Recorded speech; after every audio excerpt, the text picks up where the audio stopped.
Bab ke-63, semua sudah diatur ending. Ada apa? Dinda, ini ada yang mengirim pesan ancaman.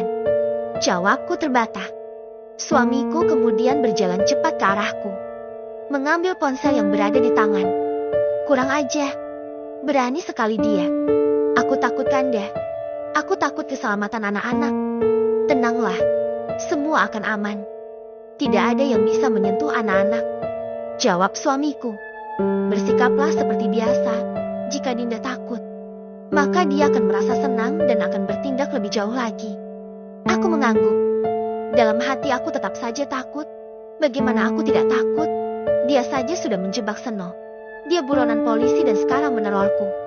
Mbak Susi, kenapa kamu jadi seperti ini? Dinda di rumah saja ya. Enggak usah ke kantor. Biar Kanda yang ke kantor. Usul suamiku. Enggak usah Kanda. Biar aku saja yang ke kantor. Kanda jaga anak-anak saja ya. Pintaku pada suamiku. Dinda yakin. Kalau Dinda takut, mending Dinda di rumah saja.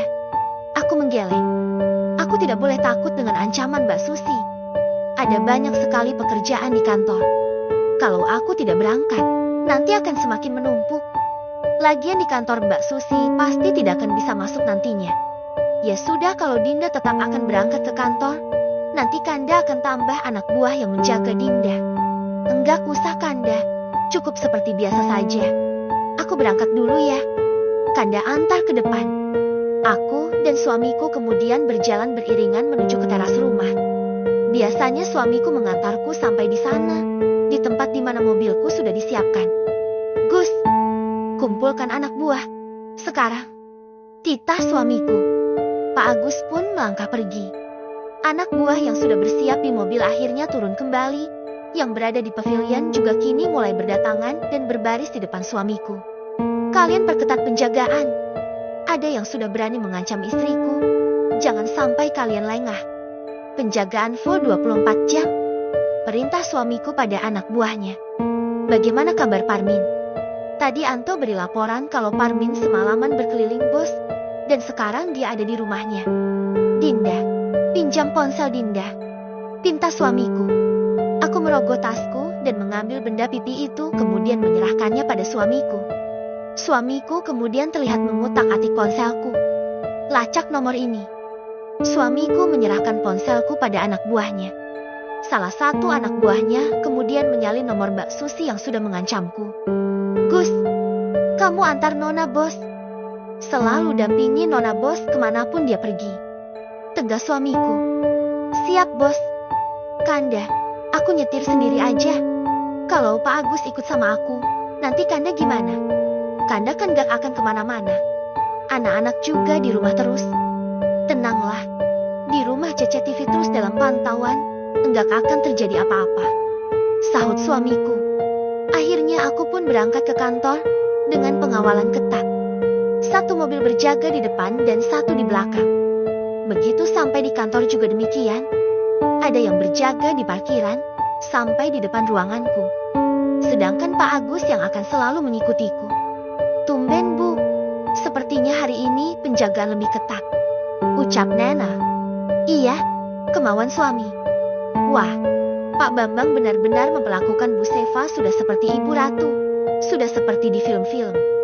Nana mengutarakan pendapatnya. Andaikan Nana tahu kalau bukan demi keselamatan, aku pun sebenarnya nggak dijaga begitu ketat. Pukul 4 sore aku sudah kembali ke rumah. Sepanjang hari pikiranku tidak tenang, kepikiran dengan orang rumah. Syukurlah semua baik-baik saja. Mungkin pesan itu hanya sebuah gertakan. Hari ini, hari kepulangan Rizka dan Tristan. Aku meminta pada orang rumah membuat masakan spesial untuk menyambut mereka. Pak Agus saat ini sedang menjemput mereka. Sudah siap semua ini Bude? Sudah, Fah. Sahut Bude lirih. Enggak seperti biasanya Bude menjawab dengan lirih seperti ini. Biasanya Bude orang yang penuh semangat. Bude sakit? Tanyaku pada Bude. Enggak, Fah. Bude sehat. Biasanya Bude orang yang penuh semangat. Kenapa Bude sekarang seperti lemas? Cecaku. Bude kepikiran Susi. Fah, Bude juga merasa bersalah pada keluarga ini. Sahut Bude. Jangan begitu Bude. Bude nggak usah merasa bersalah. Kita doakan saja semoga Mbak Susi secepatnya kembali ke jalan yang benar. Bude sudah berusaha menghubungi nomor Susi tapi tidak ada yang bisa. Sudahlah Bude. Suatu saat Mbak Susi pasti mencari Bude. Bagaimanapun juga seorang anak pasti suatu hari butuh ibunya. Bude minta tolong siapkan buah ya. Pintaku pada Bude. Bude kemudian beranjak menuju ke dapur menyiapkan apa yang aku minta. Assalamualaikum. Terdengar suara seseorang yang selama beberapa hari ini menghilang. Suara yang aku rindukan. Waalaikumsalam. Jawabku seraya menyambut Rizka. Rizka langsung memelukku erat. Kangen banget sama kamu, Fa. Ucap Rizka.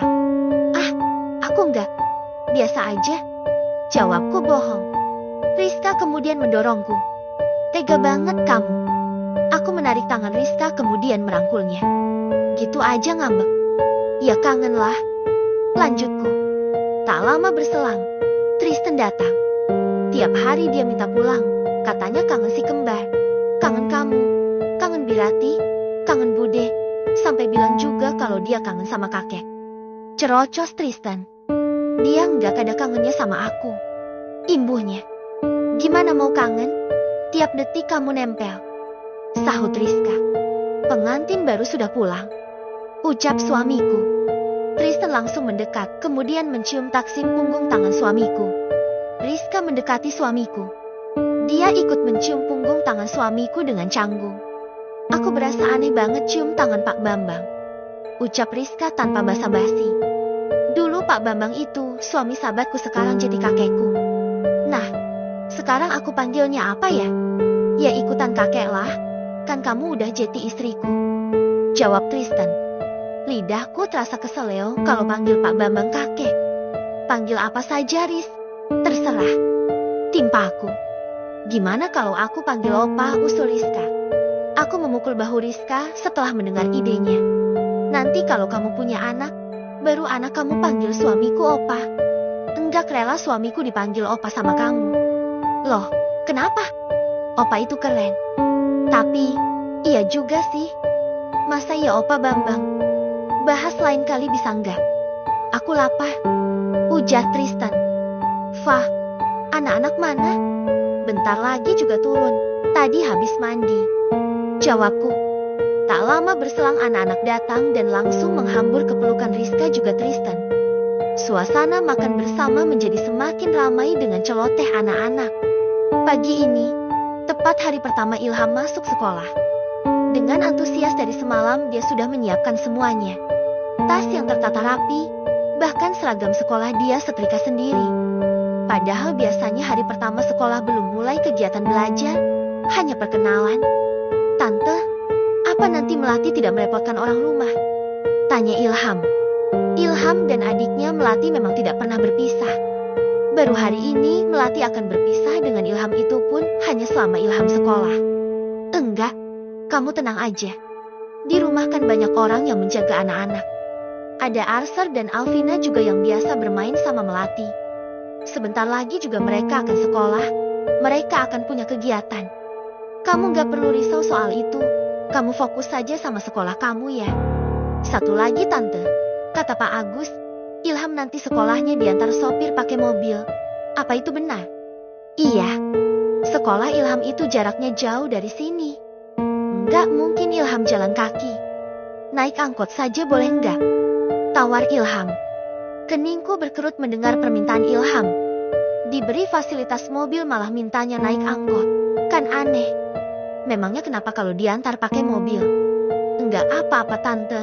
Takut merepotkan. Jawab Ilham. Ya enggak lah. Masa merepotkan?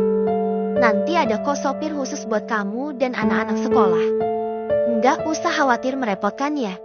Ilham mengangguk kemudian berpamitan dan pergi ke sekolahnya, begitu juga denganku.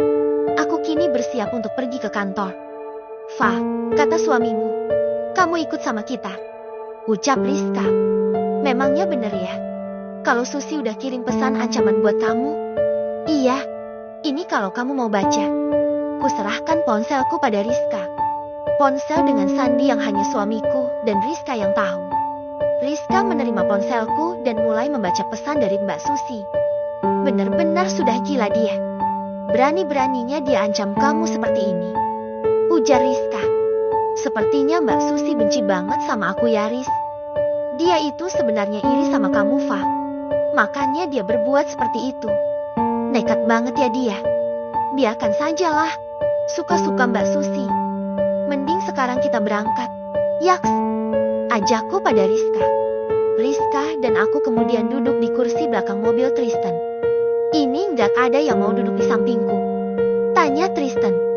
Ada, itu tas, jawab Rizka. Kamu duduk di depan aja, Riz.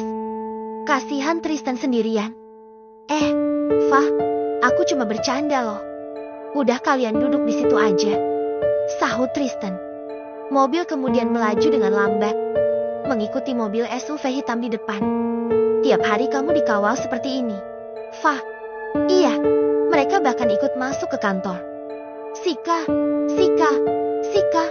luar biasa kakek menjagamu, Fa. Udah kayak porselen yang gak boleh lecet. Tristan berdecak dengan perlakuan dari suamiku.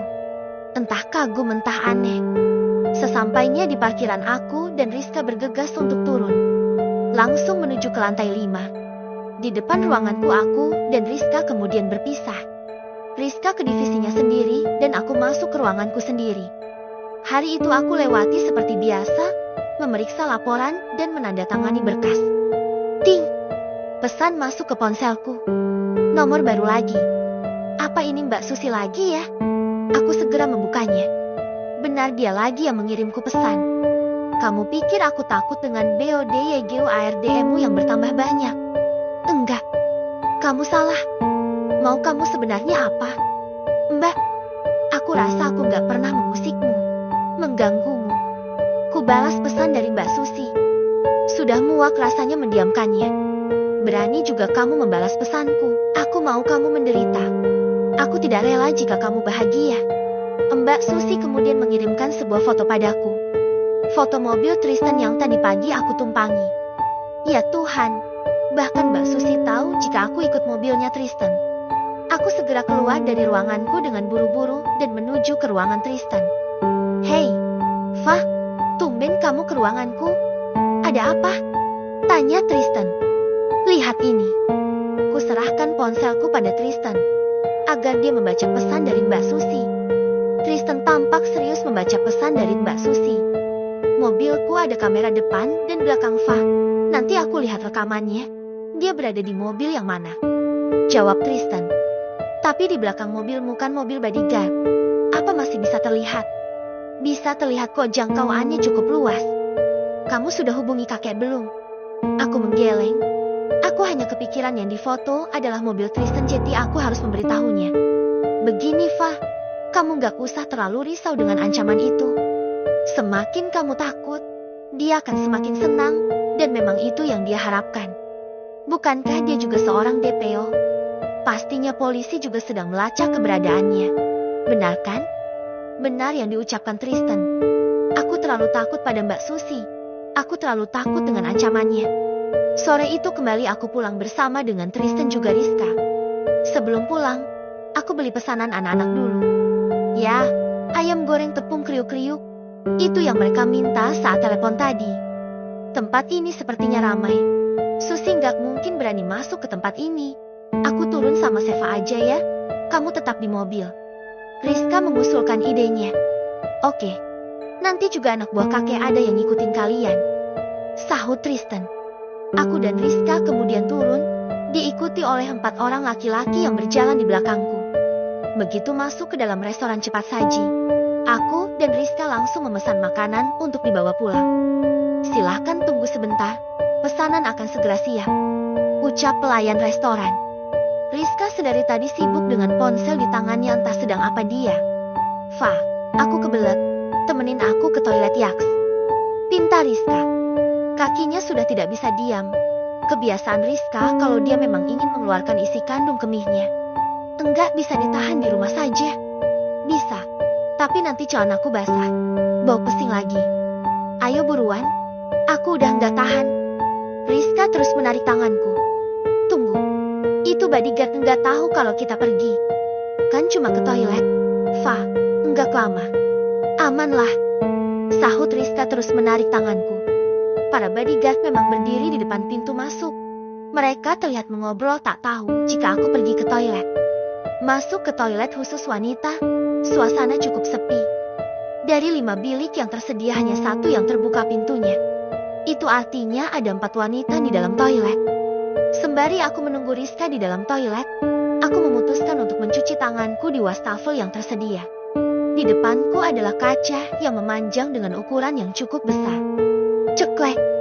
Terdengar pintu masuk toilet terbuka. Halo, Seva sayang. Suara sapaan yang dibuat-buat itu mengagetkanku. Rizka masih ada di dalam toilet. Siapa lagi yang di sini mengenalku? Aku berbalik. Mbak Susi. Ucapku terbata. Perempuan dengan rambut hitam pendek itu kini mendekatiku. Terakhir orang suruhannya bilang dia rambutnya pirang panjang. Kini sudah diganti jeti hitam pendek. Mungkin untuk mengelabui polisi. Iya, ini aku. Kenapa? Kamu kaget? Sejujurnya iya, aku sangat kaget. Dari gelagatnya, sepertinya Mbak Susi punya niat tidak baik sama aku. Mbak Susi mau apa? Mau main-main sebentar sama kamu, sahut Mbak Susi. Apa maksud Mbak Susi? Aku cuma mau tahu, kalau wajahmu itu sudah nggak cantik, apa suamimu masih mau sama kamu? Aku semakin bingung dengan ucapan Mbak Susi. Mbak Susi terlihat sibuk mencari sesuatu dari dalam tasnya. Pintu toilet yang tadinya tertutup kini terbuka semuanya. Namun yang keluar bukan wanita, tapi justru Pak De Parmin juga dengan 3 orang polisi lain. Hanya satu yang wanita, dia adalah Rizka. Mbak Susi yang masih sibuk dengan tasnya tak sadar jika Pak De Parmin dan ketiga polisi datang mendekat. Ketiga polisi bahkan langsung menyergap Mbak Susi dari belakang. Mbak Susi kaget dan berusaha memberontak. Lepaskan aku. Kamu gak akan bisa lepas sekarang, sahut Pak De Parmin. Bapak tega menangkap anak Bapak sendiri. Bapak harus tega. Semua demi kebaikanmu. Kamu harus dihukum atas semua tindakan yang telah kamu lakukan, ucap Pak De Parmin.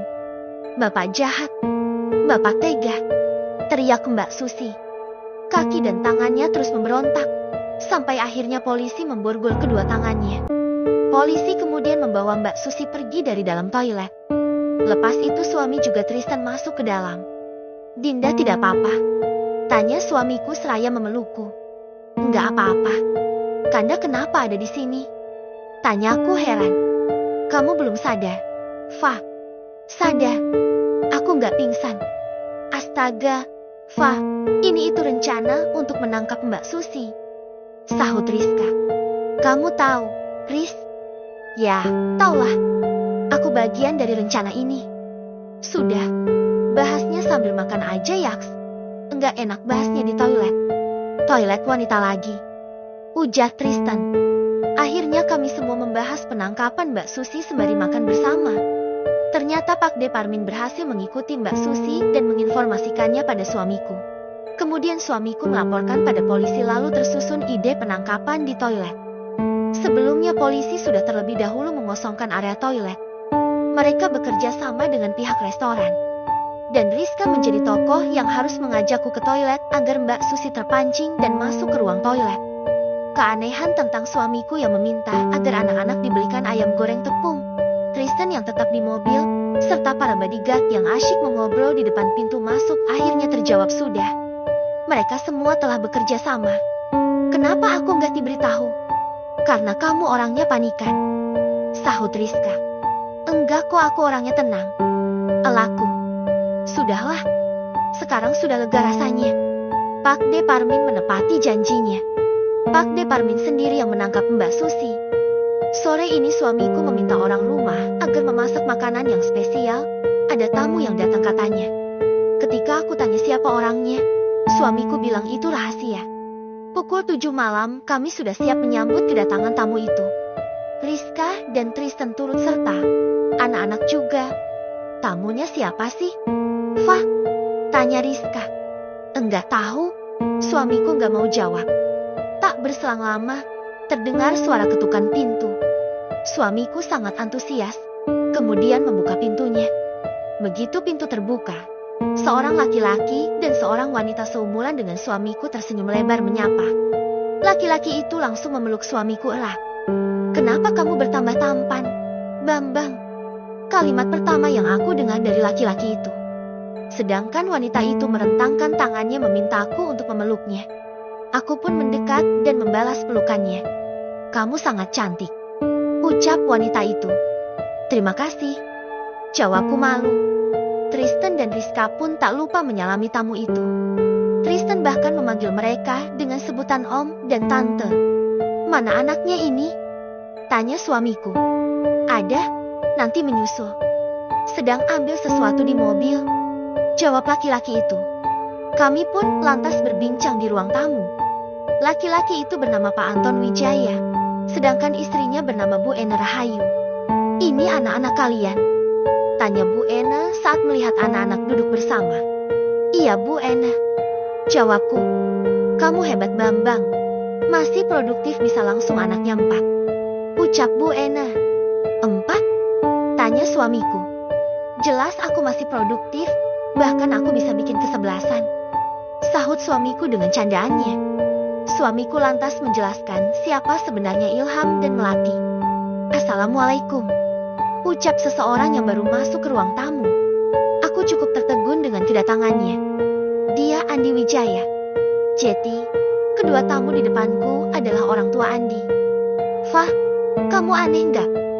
Aku mengangguk, membenarkan ucapan Rizka.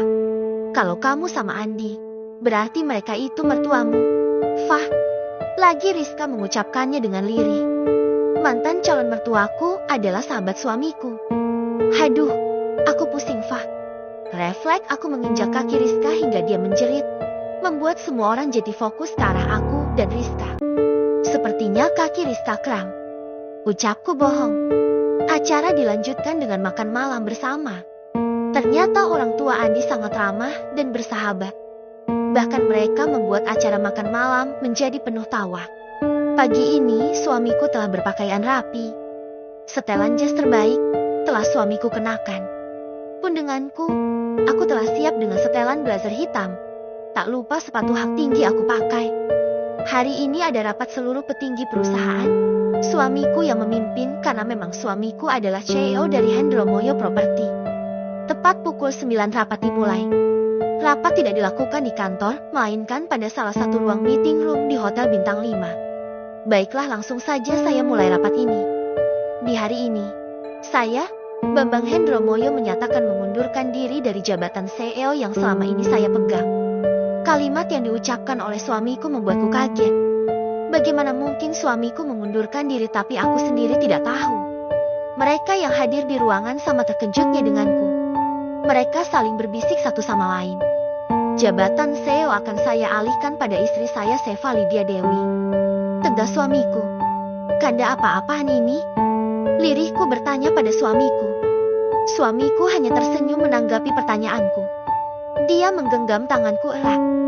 Sedangkan yang menggantikan posisi istriku sebagai presiden direktur adalah Andi Wijaya.